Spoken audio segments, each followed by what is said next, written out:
Hello, we're back again, and today, or I guess right now, we're covering events in CiviCRM. So we're already logged in.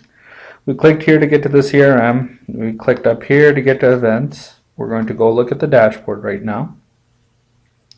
This is the events dashboard. As I explained to you before, actually, let me explain it to you again. The way that it will work is that people who want to request volunteers will fill out this form right here. When they submit this form, after they fill it out, it will automatically create an event in CiviCRM, and I will program that. I created the form, and I will program the event in CiviCRM.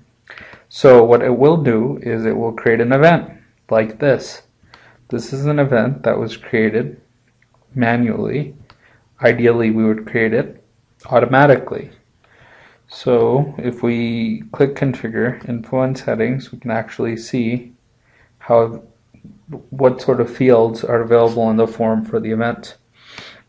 So we have event type, we have participant role, we have participant listing, we have event title, we have complete description, we have start time, we have end time, we have maximum number of participants, and we have messages. And actually, let's just go back to the dashboard and create a new event so we can, like we've been doing so far, we can focus, we can have an idea of all the details. So event type. Now this is obviously the type of event, and what this is useful for is if you want to search for it later, it's useful knowing what type of event it is. So here are our options: conference, exhibition, fundraiser, meeting, performance, workshop. This field will probably also be exposed on that form I was talking about. So let's just choose one. Let's just choose conference. Participant role would, in this case, would be volunteer, but we can also create normal events if you want to use the system to manage other events that you guys might throw. You can use the system for that as well, and then in that case the normal person who would be signing up would be an attendee and not a volunteer. But in this case, let's choose volunteer. Participant listings, that actually allows you to get a listing of participants, and that would basically mean that people who are signing up for the event would know which other people have also signed up for the event. So maybe that might persuade them to sign up. I guess that could be useful for volunteers as well. And then event title. So just title for your event, a summary to describe your event.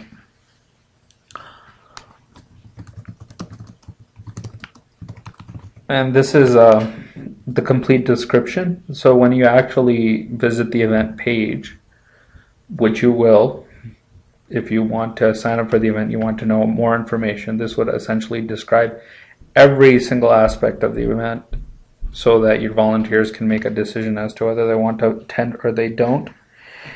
And then the start date and time and the end date and time. So let's just mark that for say an hour, so 6:30 p.m. All right, and then max number of participants, and this would be the number of volunteers, for instance, you need for the event. And once you do that, you would click continue, and that would take you to the next page. And this allows you to select a location for the event.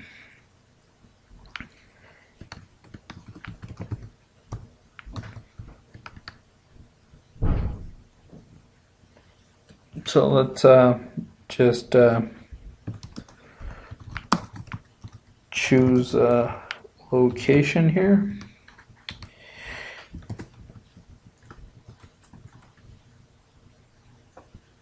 And province. We can actually create a map using Google Maps, but that has not been configured yet. But we can configure that if that's something that we should do. And so you can also use an existing location. If you already have a location that you usually use, you'd click here and then you would select the location and it would fill the whole form with that location.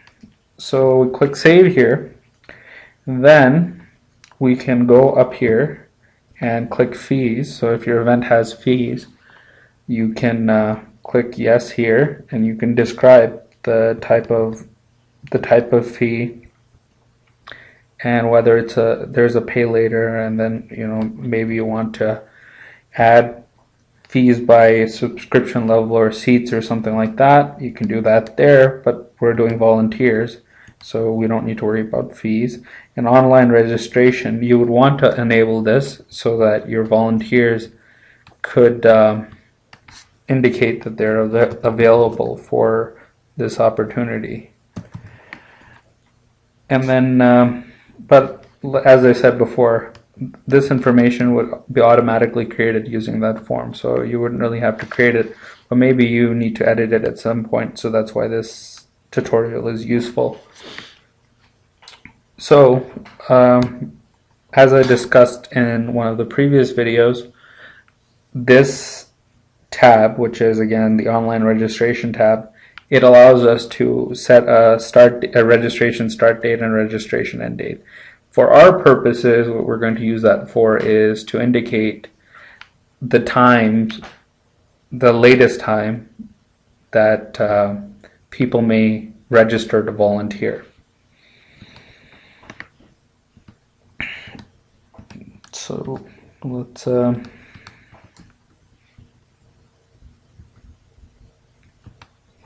actually, to properly demonstrate this, I will have to go back and I will have to make the date span a bit longer, because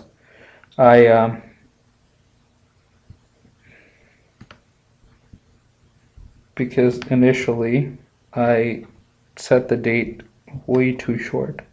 So let's mark this date to be on the 31st.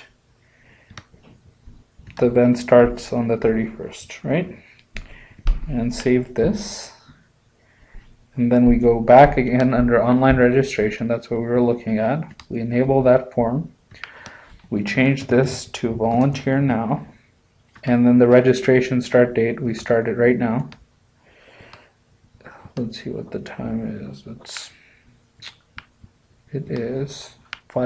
The time is 5:15, so let's mark it 5:15. And the registration stops on the 30th, which is tomorrow at 5:15. And some of the other options here, if you look, there's register multiple participants, and in that case, if you want people volunteering to register other people to volunteer, you would allow register multiple participants, and that would allow additional email fields so they can register other people as well that they might know. That might be a way of recruiting more volunteers to the event.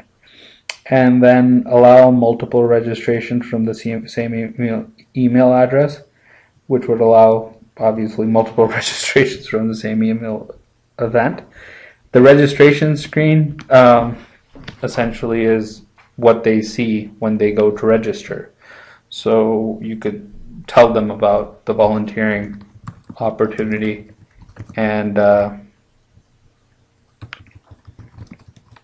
again, I can program it so that this message, because obviously this, like I said, this is going to be automatically generated using the first form. There's a default message which creates all events, and so we have a template to do that with. And then footer, whatever you need for them to know. Include profile, we talked about this before, and this is essentially adding more fields to the form that allow them to share more information about them. If they're already registered, it doesn't really make any sense. If they're already volunteers and they're already registered in the system as members, it doesn't really make any sense to get additional information. And then the confirmation screen, so after they've filled out the initial screen, they've indicated that they want to volunteer.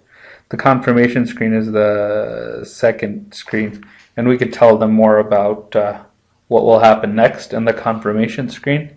So something like, thanks for volunteering.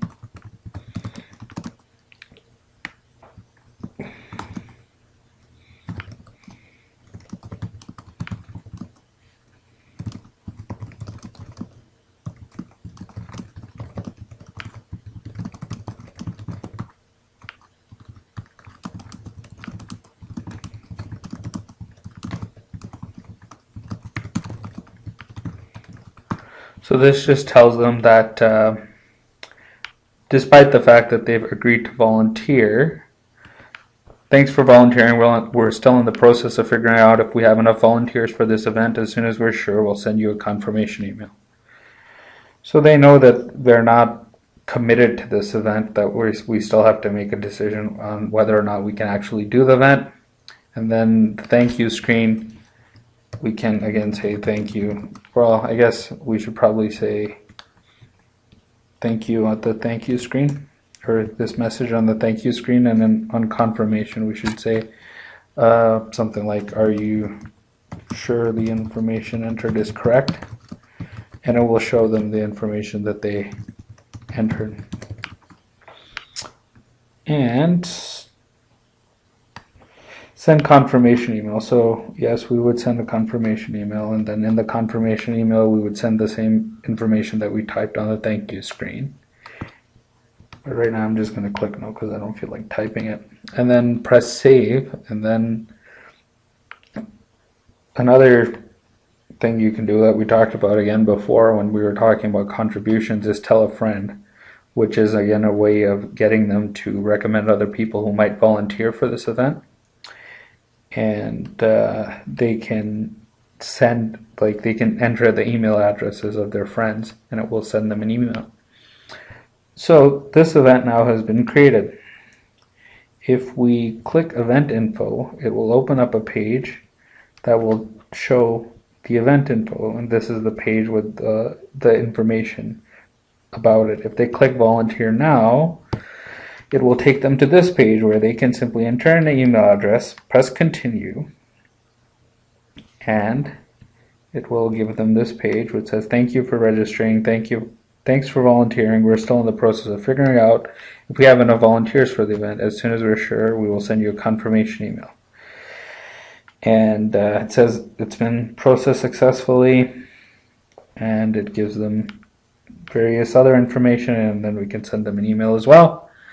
So that's essentially events. We did it manually. Like I said, ideally we would want to do it automatically using that initial form. And then in terms of the dashboard, we have this dashboard. It actually shows us here how many people have volunteered, have already signed up for the event.